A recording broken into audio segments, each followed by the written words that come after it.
أعوذ بالله من الشيطان الرجيم بسم الله الرحمن الرحيم الحمد لله رب العالمين الرحمن الرحيم مالك يوم الدين إياك نعبد وإياك نستعين واهدنا الصراط المستقيم صراط الذين أنعمت عليهم غير المغضوب عليهم ولا الضالين آمين اللهم صل على سيدنا محمد الفاتح لما أغلق والخاتم لما سبق ناصر الحق بالحق والهادي إلى صراطك المستقيم وعلى آله حق قدره ومقداره العظيم سبحان ربك رب العزة عما يصفون والسلام على المرسلين الحمد لله رب العالمين.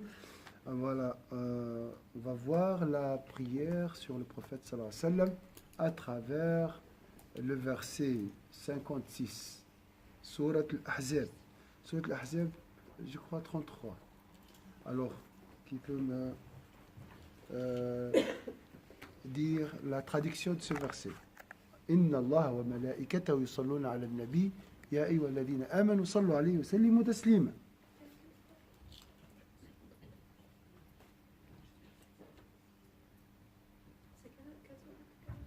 Alors, l'Ahzab, les coalisés ou bien les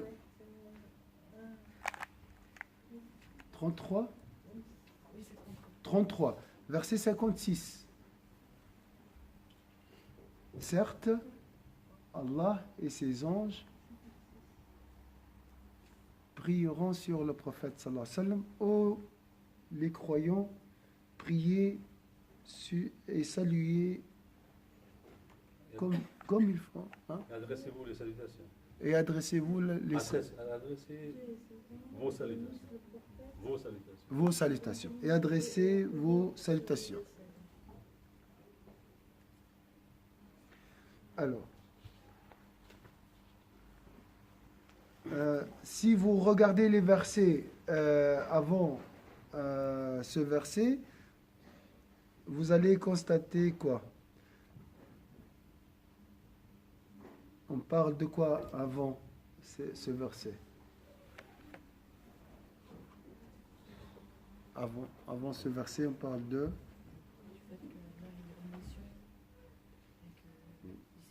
Il sait tout, voilà. Et avant, si vous voyez les versets 54 par exemple. 54, ça m'a dit que vous divulguez une chose et que vous la cachez à moi de mon émission. Oui, avant.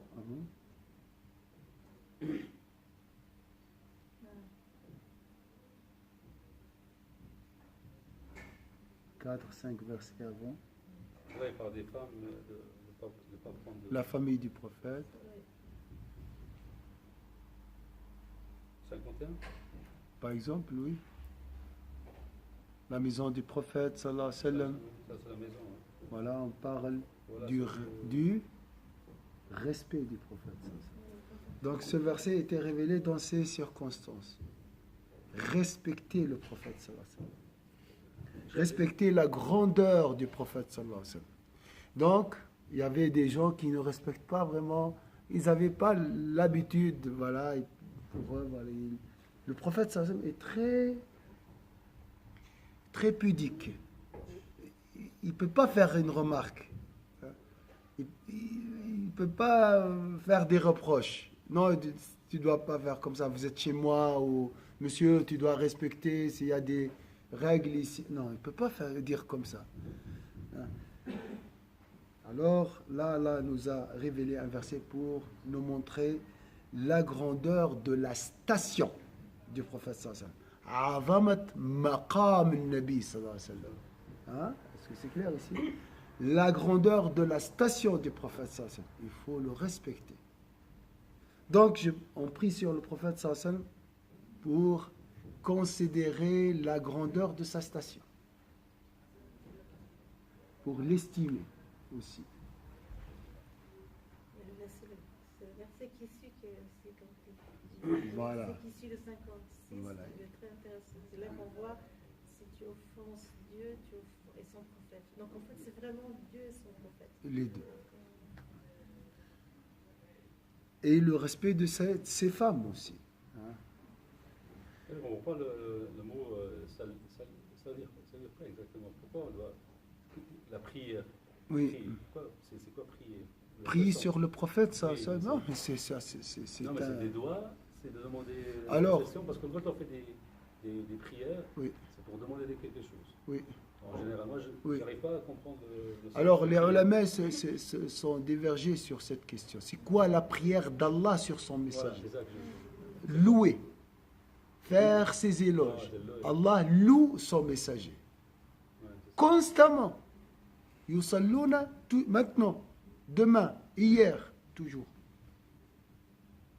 Il loue toujours ses qualités. Et après, ils ont dit, l'effet de ces louanges, c'est la transformation. Le prophète, c'est une transformation dans les qualités, d'après quelques exigences. Mais il n'y a personne qui peut t'expliquer vraiment la réalité de la prière sur le prophète. C'est un secret. Parce que du coup, même notre, pardon. Parce que du coup, même notre prière à nous, parce que ça vient de mousse, sali. Donc c'est nous aussi, on fait la prière, c'est la salade. C'est la même chose, donc c'est louange, ça vient du même mot. Oui, mais c'est une autre chose. Là. Les prières, ça peut être dua, ça peut être... C'est ça, le- c'est très la, vaste. la prière, le mot prière n'a pas de racine dans la langue arabe. C'est bizarre. Il y a des gens qui parlent de lien, mais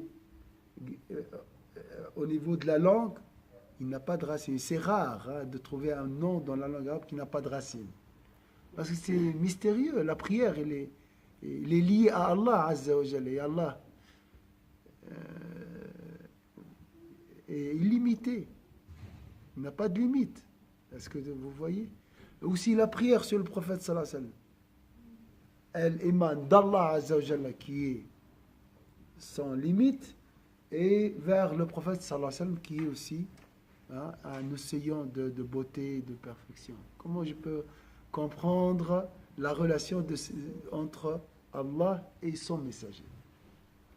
C'est vrai qu'il y a une personne qui a expliqué que ces prières, ça veut dire, quand on dit Allahumma salli ala sayyidina Muhammad, ça veut dire qu'on fait exactement, qu'on le prend comme modèle et on fait ce qu'il a fait. Être poli, sourire et tout. Mais quelqu'un lui a dit, mais comment ça se fait? Parce que si nous on le fait, c'est pour l'imiter. Mais Allah, il ne va pas imiter le prophète parce que lui, Allah, yusalli ala nabi. Ça ne tient pas la route. Oui. Donc, vraiment, c'est comme vous dites, c'est très vague, C'est le lien d'amour. compliqué à expliquer. C'est pas facile à comprendre, mais c'est La même chose pour les anges, quand ils disent que dans certains les anges, ils prient sur vous. Après aussi. Mais c'est quoi la prière des anges? Ils font ça, quoi? là ils disent, ils demandent pardon pour nous. Ça c'est Donc voilà, c'est un doigt. oui, c'est un doigt. Donc Oui, oui. nous, on fait aussi le doigt pour prouver ça. Alors nous on fait rien. On demande à Allah de prier sur nous. On prie pas sur le prophète. En réalité, on demande à Allah. On est impuissant, incapable de prier sur le prophète sallallahu parce que nous ne connaissons pas sa valeur. C'est le seul qui connaissait la valeur d'Allah Azza wa Jal, du prophète, c'est Allah. C'est pour ça c'est lui seul qui peut louer hein, son messager. Et là, ça, c'est cette... Excusez-moi, encore, par exemple, quand quelqu'un nous parle du prophète, sallallahu alayhi wa sallam, on dit sallallahu alayhi wa sallam. Oui, Ça, c'est, je ne sais pas comment on dit en français, c'est jumla ikhbariya, c'est juste pour nous informer que Allah yusalla ala nabi. Mais la vraie salawat qu'on devrait dire, c'est à chaque fois qu'on commence par Allahumma salli ala sayyidina Muhammad. Parce qu'il y a beaucoup de gens qui disent sallallahu ala Muhammad, sallallahu ala... Mais c'est pas ça les salawats. ça peut être mais sous-entendu, je demande à Allah, sous-entendu. Parce que... Parce que c'est dans le fait, Salah, c'est dans le passé. Il l'a fait, donc ça porte rien. mais la langue arabe est très, très profonde. Le passé peut exprimer aussi le présent et l'avenir. Kan Allahu Ghafour Rahim. Allah est pardonneur. Ça, c'est pour dire, c'est une réalité. C'est une certitude. Après, il y a une tension aussi. Je pense que la personne, elle a cette intention. Ouais. Mais parce que sallallahu, ça veut dire donc Je demande à Allah prie sur son messager. Ou bien Allah, sallallahu, Allah a prié sur son messager. Mais là, sous-entendu, je demande à Allah de prier. Mais tu vois, ce sujet-là, moi je pense que c'est très très important de comprendre, parce qu'il y a beaucoup de gens qui ne savent pas. Parce qu'après, si on fait le zikr, on fait le salawat, le jeudi soir, voilà, c'est comme si on fait la prière physiquement, mais sans savoir, sans être concentré, sans les secrets. Ben, la même chose, on dit, ben, voilà, il faut faire la salawat, mais en gros, on ne sait pas exactement pourquoi et comment. Et ça, je pense que c'est très, très...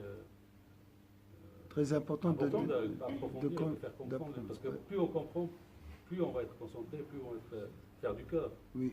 Je sais pas, on passe par-dessus. Oui. Et voilà, même dans le verset du Coran, moi j'ai la peine à comprendre. C'est pour ça qu'on fait l'exégèse. On lit l'exégèse. Mais dans l'exégèse, c'est spécifié ça. On va voir. Après, Maintenant, on a commencé. On va voir, Inch'Allah. وذلك كانت صيغة الصلاة عليه التي علمها للمسلمين مشتملة على ذكر أزواجه. Il y a aussi des versions où on prie sur les femmes du prophète, la famille du prophète. C'est des louanges. Allah loue les femmes du prophète, la famille du prophète, comme il a blâmé de l'autre côté la famille de Pharaon.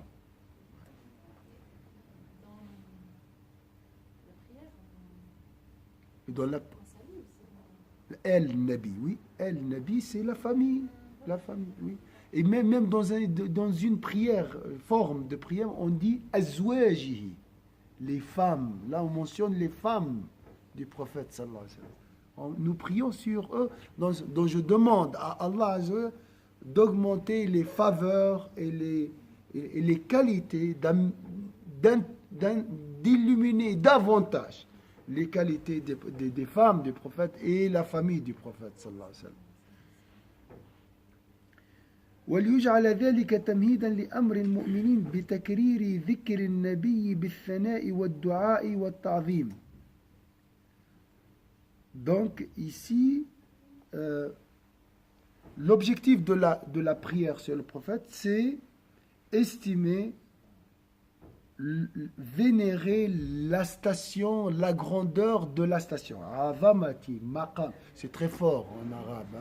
Azamati, maqam nabi. Regardez, les ulama sont majestueux quand ils parlent. Estimer la grandeur de la station de Sayyidina Muhammad. Ça, c'est la finalité de la révélation de ce verset, d'après Shirta Ibn Ashur. Dans cette vénération, cette exaltation, ce respect, cette glorification, je répète la mention du prophète sallallahu alayhi wa sallam en louant sur lui, en faisant du dua, en le glorifiant. وذكر صلاة الملائكة مع صلاة الله ليكون مثالا من صلاة أشرف المخلوقات على الرسول لتقريب درجة صلاة المؤمنين التي يؤمرون بها عقب ذلك. Donc il y a Allah qui prie sur le prophète sallallahu alayhi wa sallam. Les anges, c'est quoi les anges? C'est les meilleures créatures d'Allah Azza wa Jal. Hein? Après le prophète sallallahu alayhi wa sallam, c'est les créatures les plus rapprochées d'Allah Azza wa Jal, les plus pures, prieront sur le prophète sallallahu alayhi wa sallam. Donc quand tu pries, tu te rapproches du rang des anges. Allah a pris, les anges prient et vous priez. Vous voyez Donc c'est un exemple de prière des meilleures créatures sur cette terre. C'est un exemple pour nous rapprocher de cette prière d'Allah Azza wa Jalla. Il nous a donné une catégorie des créatures, c'est les meilleures créatures, c'est les anges, prient sur le prophète sallallahu alayhi wa sallam. Parce que, comme il a dit Bilal, c'est difficile d'imaginer la prière d'Allah Azza wa Jalla. Voilà un exemple, c'est les anges qui prient sur le prophète sallallahu alayhi wa sallam. Imitez ces anges. Faites comme eux. Est-ce que c'est clair ici? Voilà, là c'est un peu plus compréhensible. Quand les anges, oui, là je peux voir mieux. Ça reste toujours subtil, hein, comme même les anges. Mais c'est beau comme explication. لتقريب درجة صلاة المؤمنين التي والتأكيد للاهتمام ومجيء الجملة الاسمية لتقوية الخبر. Là, c'est une information. On a utilisé la phrase nominative. Et dans la langue arabe, la phrase nominative implique la certitude. C'est plus fort que la phrase verbale. C'est une certitude. Allah prie sur le prophète. Les anges prient sur le prophète. Ça, c'est comme un bloc, vraiment. Hein? C'est du béton armé. Là, c'est stable. La stabilité, ça, c'est la certitude. C'est pour vraiment consolider l'information. Hein? C'est une certitude, parce qu'on a des doutes. C'est quoi la prière? Hop, là, t'as pas de... C'est une réalité. C'est comme un théorème. Voilà. Dans les théorèmes, c'est nominatif. Hein? C'est là une phrase nominative. A plus B est égal à Z. Ça, c'est... Il n'y a pas de discussion. Voilà. Il n'y a pas de verbe dans les théorèmes. Hein? C'est comme ça, c'est dans la phrase nominative en arabe. وافتتاحها باسم الجلالة لإدخال المهابة.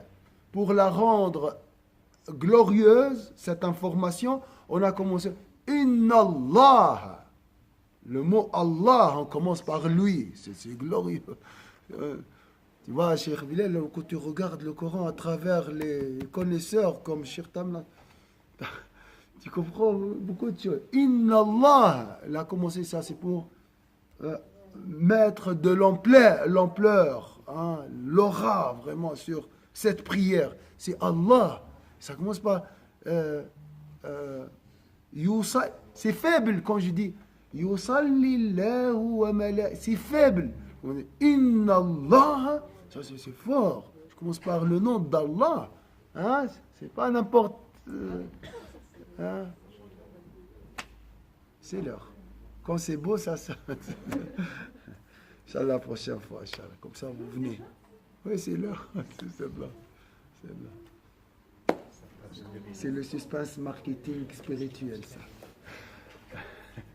أعوذ بالله من الشيطان الرجيم بسم الله الرحمن الرحيم والعصر إن الإنسان لفي خسر إلا الذين آمنوا وعملوا الصالحات تواصوا بالحق تواصوا بالصبر سبحانك اللهم وبحمدك نشهد أن لا إله إلا أنت نستغفرك ونتوب إليك سبحان ربك رب العزة عما يصفون وسلام على المرسلين الحمد لله رب العالمين. C'est très beau, machallah.